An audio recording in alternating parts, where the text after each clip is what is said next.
up, everybody? Welcome back to our second episode of Dyad Explains. We're here to take the most commonly asked questions and answer them and explain to you guys Star Wars lore. In this video, we're going to talk about Grey Jedi, but more specifically, why Qui-gon Jinn is not a Grey Jedi. Let's explain.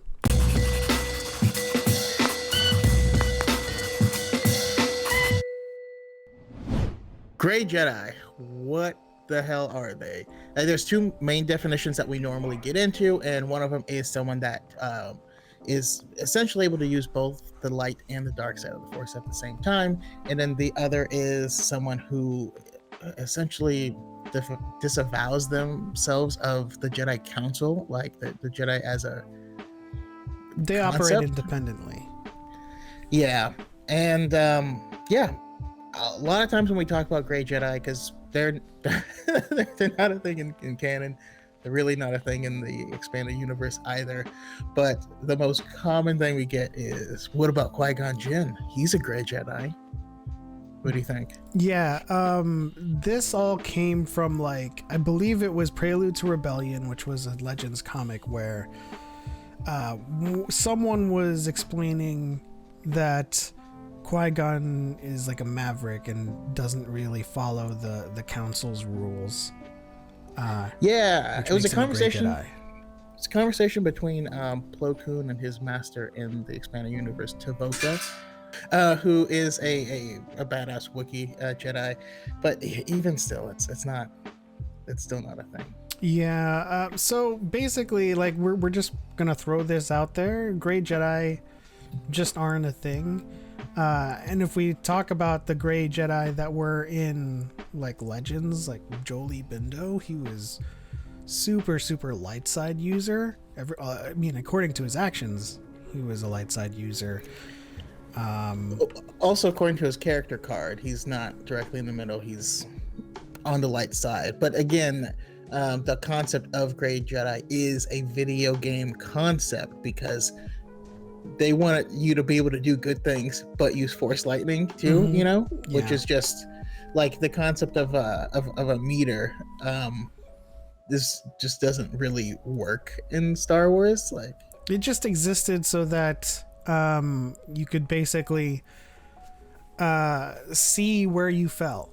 Like you said, it was a game mechanic. And so Qui-Gon, a lot of people are confused about the Jedi Order and how they treat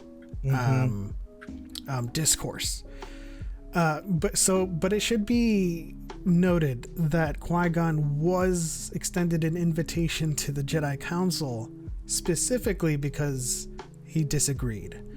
So the Jedi aren't like, as long follow our rules or else you'll pay or something like that. So I guess the main definition that Qui-Gon fits closely to is one who operates independently of the Jedi Council and is like a free thinker or independent, basically. But we already have something for that. What is that something? Enter the Jedi Wayseeker. They are away from the Jedi as an organization. They're following the will of the Force, and they're acting as an independent Jedi. And it's awesome.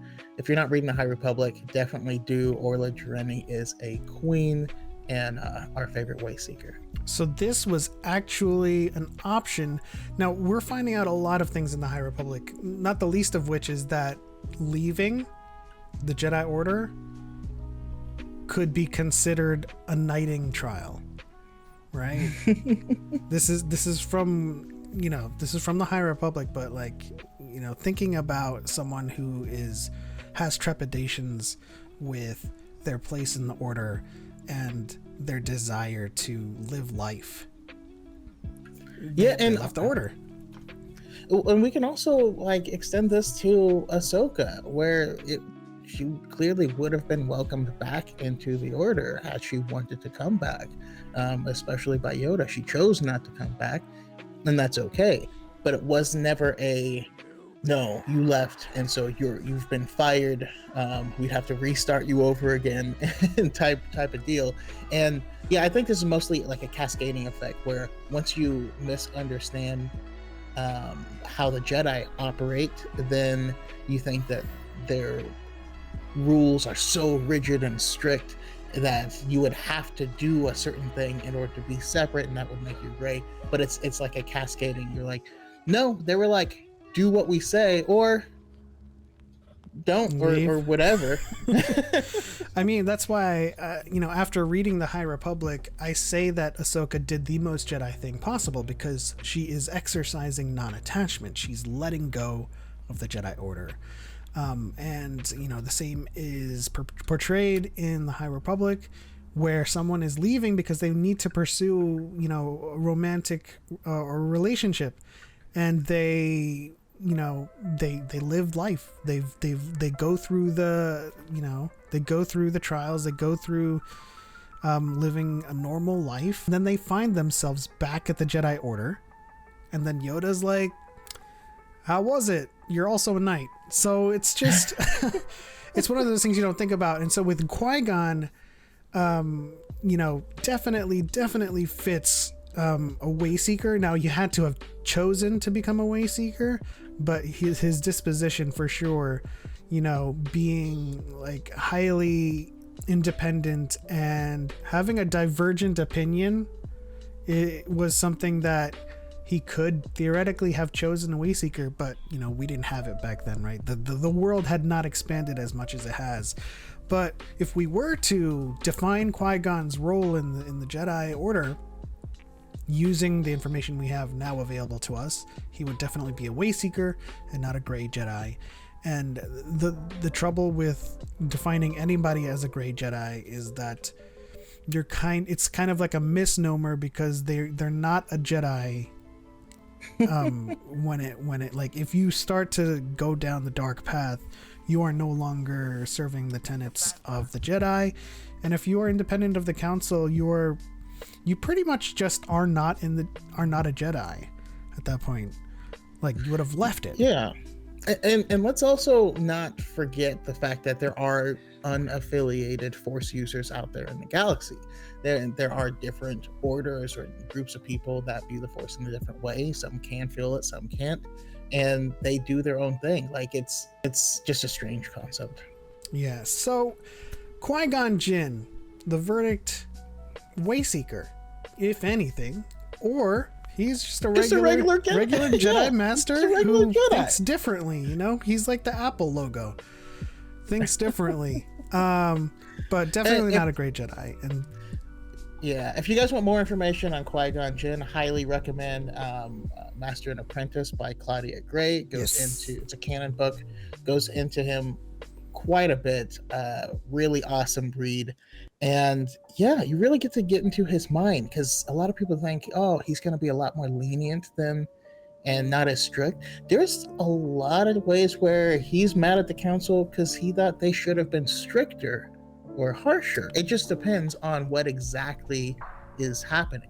He just thinks independently, which is why we stand our Qui-Gon kink. I mean, in relation to what you just said, I often bring this up all the time, but it's like in a reductionist way. Prosit Dibs attacked Mace Windu in protest of the war and got put on library duty. So if you think the Jedi are like some kind of like follow our rules or will like give you 10 lashes, that's not the case. But that'll do it for this video. We hope you learned something. We hope that we've dispelled some misconceptions about what you know about canon and Jedi and Grey Jedi specifically, and of course with Qui-Gon Jinn. Choco, do you have any final thoughts? Yeah, if you guys have any more questions on them, please leave them in the comments. We want to know what other videos we should make, what common questions you have. I mean, we do get them on our TikTok pages and whatnot, so we can kind of guess. But if there's things specific y'all want to know, let us know. And don't forget, if you enjoyed this video and if you learned something, like, subscribe, comment, share, do all of that good stuff. Help us out. And of course, consider joining the channel, becoming a Squadron 7 member. Lots of perks. You got your monthly watch-alongs, your custom emojis and your badges, and then you have your shout-outs, and then you have your book readings the higher you go up. And then, of course, you will get to be on Dyad in the Force, and maybe even do a video collaboration with yours truly. But in any case, that's it. On to the next one. For light and for life. We are all the Republic. And may the Force be with you.